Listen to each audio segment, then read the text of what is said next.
پھر اکبر کو دیکھا پھر چاند کو دیکھا، پھر اکبر کو دیکھا پھر چاند کو دیکھا، پھر اکبر کو دیکھا پھر چاند کو دیکھا، اور ایک مرتبہ سر کو بلند کر کے چاند سے کہا جانا۔ کسی نے پوچھا زینب کسے کہہ رہی ہو جانا؟ کہا اس کو کہہ رہی ہوں جا، اب ہمارے پاس اپنا چاند آ گیا، جس کی پیشانی چاند سے زیادہ روشن، جس کا چہرہ محمد جیسا، جس کی آنکھیں علی مرتضیٰ جیسی، جس کی انگلیاں حیدر کرار جیسی، جس کی حیبت محمد مصطفیٰ جیسی۔ پھر بی بی نے بڑا پیارا جملہ کہا، بھیا نانا ابو طالب نے نانا رسول اللہ کو پالا، کہ نانا رسول اللہ نے میرے بابا علی مرتضیٰ کو پالا، بتاؤ زینب سے بڑا کون ہے جو نانا کو بھی پالے گی بابا کو بھی پالے گی؟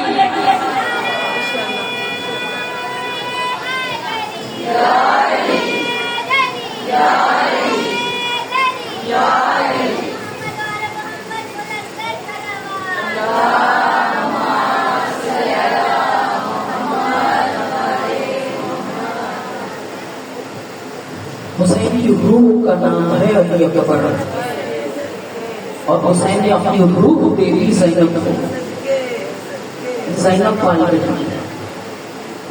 علی اکبر کو آداب جنگ نے سکھائے، حسین و عباس۔ تاریخ کہتی ہے کہ جب زینب کے آنگن میں علی اکبر چلتے تھے نا، تو بی بی بڑی خوش ہو کر دیکھتی تھی میرے بابا کی جوانی چل رہی ہے میرے آنگن میں۔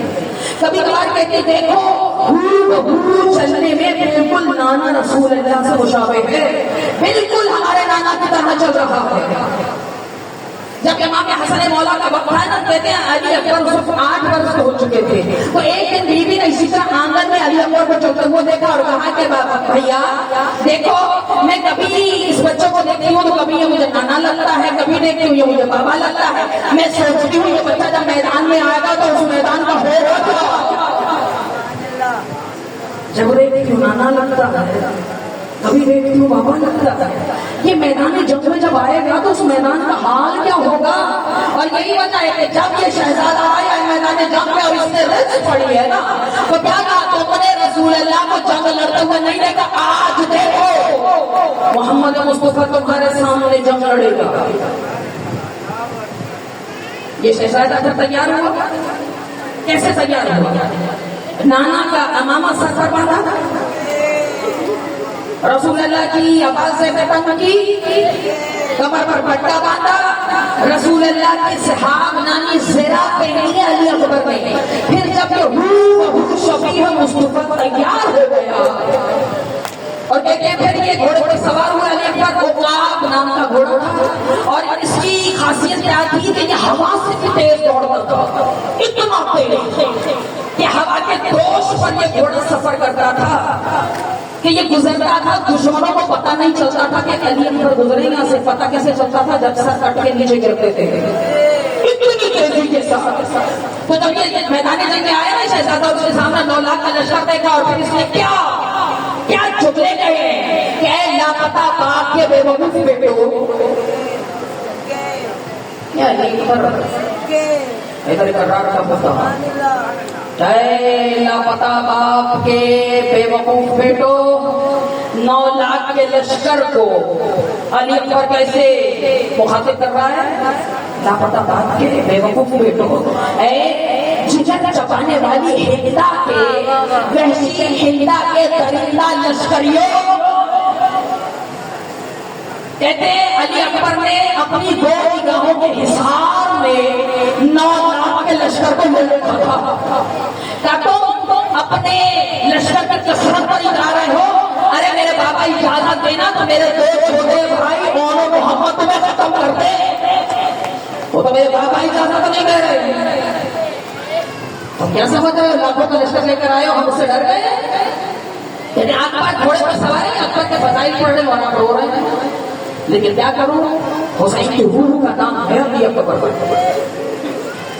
کہتے ہیں علی اکبر گھوڑے پر سوار، ابھی کوئی حملہ نہیں کیا، صرف بیٹھے ہیں، لیکن جس کی تربیت عباس کرے پھر اس کا جلال دیکھو، ہاں میدان میں ہے علی اکبر، کیا گھوڑے پر بیٹھے ہیں، گھوڑے کی باغ کو بس اٹھایا علی اکبر، ادھر سے اٹھایا ادھر سے فوجیں بھاگنا شروع ہو گئی. اب اسے باغ اٹھائیے. ابھی تو میں نے صرف باغ اٹھائی تھی, فوجیں دور دور بھاگنا شروع ہو گئی. آپ نے کبھی برسات کے موسم میں رات کو جب بارش ہوتی دیکھی ہے, دلی موسلادھار بارش ہو رہی تو بجلی کڑکتی ہے, تو کہاں ایسا لگتا ہے نا, یہاں چمکی, ابھی یہاں چمکی, پھر وہاں چمکی, پھر یہاں چمکی. علی اکبر بھی جب میدان میں اترے تو ایسے لگ رہا تھا بجلی وہاں گری, وہاں گری, یہاں گری, صاعقہ کی مانند, بجلی کی مانند. حسین کا لال لشکر ایسے حملہ آور ہوا. پتہ کیسے چلتا تھا؟ جب ایک وجود میں دو ٹکڑے ہو کرتے تھے, کہیں 4 ٹکڑے, کہیں 2 ٹکڑے. کہتے باد سر کی طرح علی اکبر دشمن کے سر کاٹ رہا تھا. ایسی جگہ باد سر کی طرح. بولیے کیا بولتے ہیں؟ سلامت رکھے, سلامت رکھے. اللہ اکبر. یا رسول اللہ, یا رسول اللہ, حیدری, حیدری, یا علی.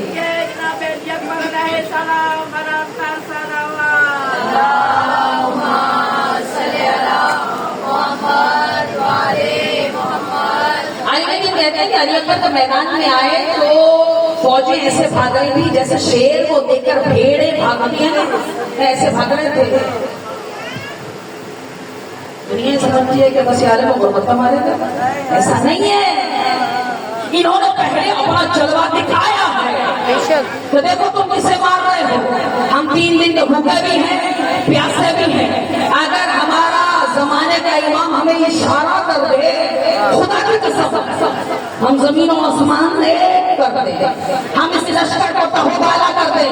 لیکن کیا کریں, اجازت نہیں ہے. ویسی جنگ لڑنے کی اجازت تو ملی ہی نہیں جس کے لیے حقدار ہے, ورنہ عباس کافی تھا. صرف عباس کو دیکھ کر ہی لشکر یزید کا کام نکل جاتا تھا, اجازت نہیں تھی. تو علی اکبر جب میدان میں آئے ہیں تو یہ حالت تھی. سوچیں جس کا ایسا بیٹا ہو